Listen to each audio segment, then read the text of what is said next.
Oke, assalamualaikum warahmatullahi wabarakatuh. Sebelumnya kita ucapkan lafaz basmalah. Oke, yang selanjutnya nanti ada yang namanya tentang fisika inti. Ini mau mempelajari inti dalam suatu atom. Dimana kalau atom itu sendiri nanti akan kita temukan ada yang namanya, kita anggap komponen atom itu adalah X. Terus nanti ada yang namanya nomor massa dan nomor atom. Jadi A itu nomor massa, Z itu nomor atom. Oke, nomor massa itu nama lainnya adalah nukleon. Kalau nomor untuk Z itu nomor atom atau nomor proton atau nomor elektron. Sedangkan ada neutron itu ada A kurang Z. Jadi ini untuk simbol dalam suatu atom gitu ya. Oke. Nah, di dalam atom ini sendiri ini akan ada yang namanya energi, di mana energinya itu bisa dirumuskan dengan ada delta M dikali dengan C kuadrat. Ini kalau dalam satuan Joule ini, atau biasa dikenal namanya apa? Rumus Einstein, E sama dengan mc kuadrat gitu ya. Tapi kalau dalam satuan mega elektron volt maka jadinya E sama dengan delta M kali 931. Untuk delta M-nya itu sendiri, kalau misalnya kita kenal ada yang namanya defek massa atau pengaruh massa. Kalau dia berupa unsur maka jadinya A sama Z tadi, ingatin ya, A tadi nomor massa, Z tadi adalah nomor atom. Maka delta M-nya jadinya Z kali MV ditambah N kali Mn dikurang dengan massa inti. Z tadi nomor atom dikali dengan massa proton ditambah dengan neutron. Neutron tadi adalah A kurang Z kali dengan massa neutron dikurang dengan massa intinya. Jadi jenis unsurnya gitu ya. Tapi kalau dia nanti berupa reaksi maka jadinya ada A plus B, ini kita anggap di sebelah kiri, menjadi C plus D, ini kita anggap sebelah kanan. Atau dibalik juga boleh, terserah sih kalau ke ini. Maka untuk delta M-nya boleh M kiri kurang M kanan, boleh juga M kanan kurang M kiri. Terserah kita ya. Oke. Min itu adalah arah daripada reaksinya.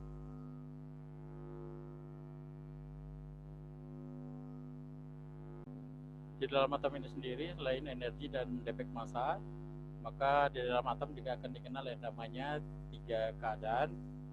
Ada yang pertama ini ada yang namanya isotop. Isotop itu adalah atom yang memiliki jumlah proton yang sama. Oke, bisa untuk contohnya ini ada oksigen, dan yang dikatakan tadi adalah nomor proton yang sama. Berarti lihat bagian bawah ada oksigen 16, oke, oksigen 17 dan oksigen 18. Tapi nilai nomor atomnya, nomor protonnya itu adalah 888. Ini yang namanya isotop. Jadi nilai nomor protonnya itu atau atomnya itu sama. Terus nanti ada lagi yang namanya isobar. Isobar itu adalah atom yang memiliki nomor massa yang sama. Itu kalau isobar. Jadi bar, massa, top, proton atau atom. Untuk isobar, untuk contohnya itu misal ada Na sama Mg, natrium dan magnesium. Katanya kalau nomor massanya itu 24, magnesium juga nilainya 24, dan nilai protonnya 11 dan 12. Ternyata protonnya berbeda, tapi yang nomor massanya tadi 24 sama ya. Oke, ada isotop, isobar, maka nanti ada yang namanya isoton. Ton ini menyatakan neutron, berarti nilai neutron A kurang Z-nya sama. Kita ambil contoh, misal antara karbon dan nitrogen. Kalau kita kurangin, ini kan kalau untuk karbon itu kan 13,6, kalau nitrogen itu ada 14,7. 13 kurang 6 berapa? 7. 14 kurang 7, 7.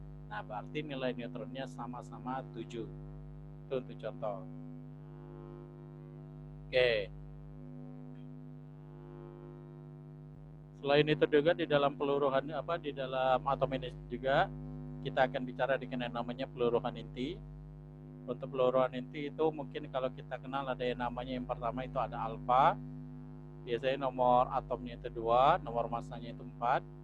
Boleh lambangnya alfa langsung atau boleh juga helium. Terus nanti ada lagi yang namanya elektron atau beta min 1 0. Ingatin, elektron min 1 0. Terus ada lagi yang namanya gamma. Gamma itu 0 0, itu tanpa bermuatan. Terus nanti ada lagi kayak elektron juga. Kalau elektron min 1, tapi kalau yang selanjutnya ada positron plus 1 0. Nah, kalau yang selanjutnya ini kebalikan dari positron, neutron, ini 0 1. Ada lagi kalau dalam ini lagi ada yang namanya proton, ada 1 1, boleh lambangnya proton, boleh juga lambangnya hidrogen. Terus nanti ada lagi yang namanya deuteron, ada 1 p, ini ada 2, ini ada 1 h 2, oke. Atau lambangnya p ini diganti dengan d juga boleh, terserah. Terus nanti ada lagi yang namanya triton, ada 3, ini ada 1 p3, 1 h3, ini lambangnya p, atau diganti dengan t juga boleh, triton. Di dalam peluruhan inti, maka nanti ada yang namanya peristiwa peluruhan, di mana kalau peluruhan itu sendiri ada NT sama dengan N0. NT ini menyatakan apa? Peluruhan air. N0 ini peluruhan awalnya sebelum meluruh, setengah T per T besar. T kecil ini adalah waktu, T besar ini adalah waktu paruh. Oke, ini untuk rumus peluruhan. Terus ada lagi juga ada alfa atau lambda 0,693 per T. T besar tadi adalah waktu paruh. Lambda tadi adalah konstanta peluruhan. Atau boleh juga dilambangkan dengan mu. Mu itu adalah koefisien pelemahannya, sama dengan 0,693 per T. T itu adalah HVL, waktu paruh.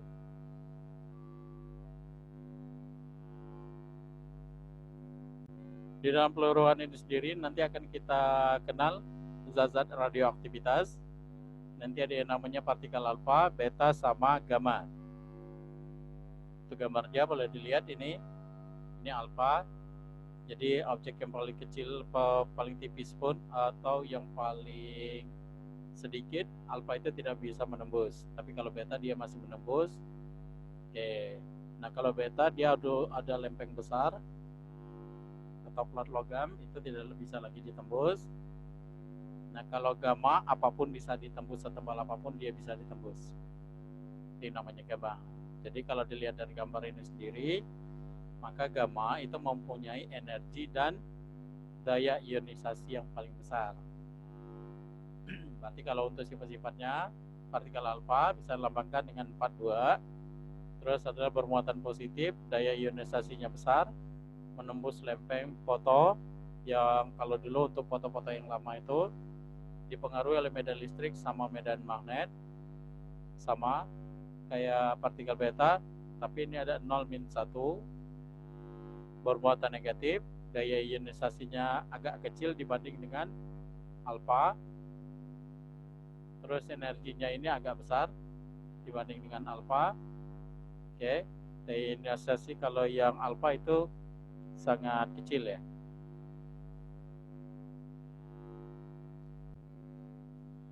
Kalau energinya ini agak besar, maka otomatis, atau daya ionisasinya kecil, maka otomatis dia bisa menghitamkan permukaan. Oke, terus ada lagi yang namanya gamma.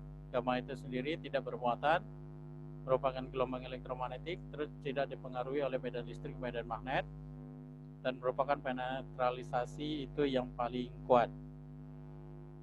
Oke, ini untuk sifat-sifat daripada partikel alfa, beta, sama gamma.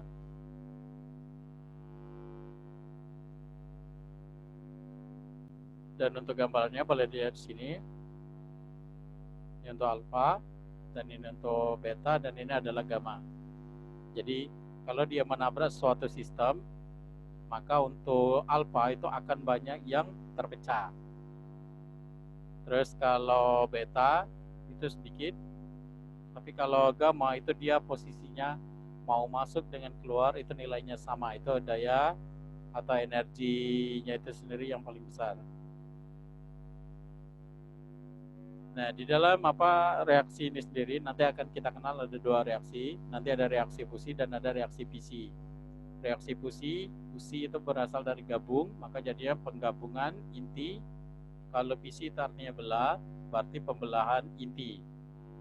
Oke, dan reaksi fusi ini biasanya contohnya itu misal pada matahari. Tapi kalau reaksi fisi ini misal pada pengayaan natrium, radium, dan itu banyak untuk contohnya itu sendiri. Oke, reaksi inti. Nah, selain itu dalam reaksi inti akan kita kenal yang namanya reaktor inti. Dalam reaktor inti itu akan kita kenal ada yang namanya elemen bahan bakar, berarti dia sebagai bahan bakar ya.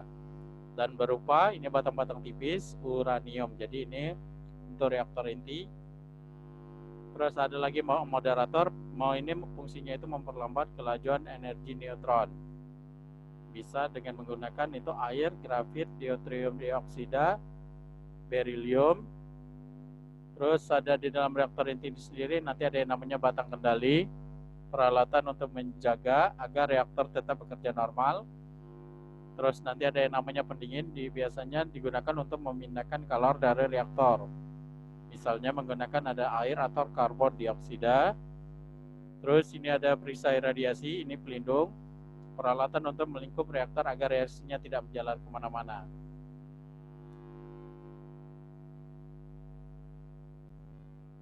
Dalam reaktor inti sendiri ini adalah apa? Sudah diterapkan dalam kehidupan sehari-hari. Nah, untuk aplikasi sinar radioaktifnya ini adalah perunut atau penjajah di bidang kesehatan. Ini banyak, misal untuk radioaktif, sinar X, sinar gamma, dan apalagi yang kalau kita kenal itu MRI, masih banyak lagi yang lain ya. Terus ini bisa juga digunakan untuk menganalisa material, jenis bahan atau logam apapun. Biasanya kalau di dalam kimia itu kita akan mengenal yang namanya apa? Untuk mengetahui jenis-jenis atau bahan-bahan dari suatu objek. Terus nanti ada lagi yang namanya terapi radiasi, misalnya menyembuhkan kanker, ini banyak sekarang itu terapi radiasi. Untuk biasa dengan yang namanya fisioterapi. Terus ini juga ada yang namanya pengawetan makanan. Jadi kalau dulu itu atau sekarang ini masih banyak menggunakan pengawetan makanan itu dengan zat-zat kimia, misal dicampurkan dengan zat-zat yang apa jelek untuk kesehatan. Tapi dengan radioaktif ini sendiri, pengawetan makanan itu akan bertahan lebih lama, terus pengaruh ke kesehatan itu hampir kecil. Terus bisa menentukan umur daripada benda di bidang sejarah fosil, ini bisa menentukan. Oke. Terus ada lagi untuk pembangkit listrik, bisa itu PLTN, pembangkit listrik tenaga nuklir, ini di Indonesia baru dikembangkan.